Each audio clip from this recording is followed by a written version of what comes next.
চ্যাটজিপিটিকে আমার করা সেরা প্রশ্ন করার পরে সে আমাকে 7টি ফাঁদ বা কৌশলের কথা লিখে দিয়েছে। আর আপনি চাইলেও এই প্রশ্নটি চ্যাটজিপিটিকে করতে পারেন। কমেন্টে পিন করে দেওয়া আছে, আর সবাই একটি কমেন্ট করে যাবেন প্লিজ।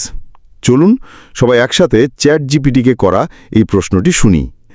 চ্যাটজিপিটি, তুমি যদি শয়তান হতে তবে আমাকে ব্যর্থ বানানোর জন্য তুমি কি করতে? চমৎকার প্রশ্ন করেছেন। আমি যদি শয়তানের ভূমিকায় কল্পনা করি তাহলে আপনাকে ব্যর্থ করার জন্য কিছু মানসিক ফাঁদ আর আচরণের ভুলে টেনে নিতাম। এগুলোই আসলে মানুষের সবচেয়ে বড় শত্রু হয়ে দাঁড়ায়। যেমন নাম্বার 1, অলসতার ফাঁদ। আমি আপনাকে বলতাম, আজ কাজটা কাল করো, সময় প্লেন্টি আছে।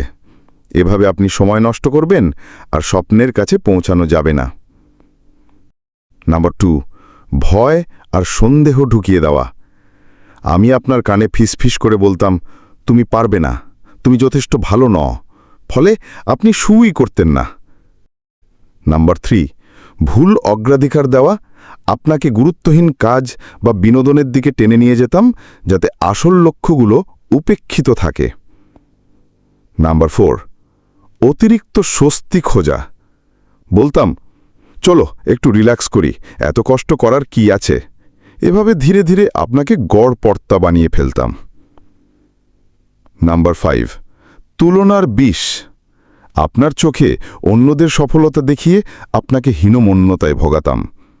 এতে আপনি নিজের শক্তি চিনতেই পারতেন না। নাম্বার 6, মিথ্যা অজুহাত তৈরি করানো। যেমন সময় নেই, সুযোগ নেই, পরিস্থিতি ভালো না, এসব বিশ্বাস করিয়ে আপনার সম্ভাবনাকে মেরে ফেলতাম। নাম্বার 7, তাৎক্ষণিক আনন্দে আসক্ত করা। যেমন গেম, সোশ্যাল মিডিয়া, অযথা আড্ডা, যাতে আপনি দীর্ঘমেয়াদী লক্ষ্য ভুলে যান। আসল কথা হলো, এই সব ফাঁদগুলোই বাস্তবে আমাদের চারপাশে আছে। আমরা যদি এগুলো চিনতে শিখি তাহলে শয়তান যতই চেষ্টা করুক সফল হতে পারবে না।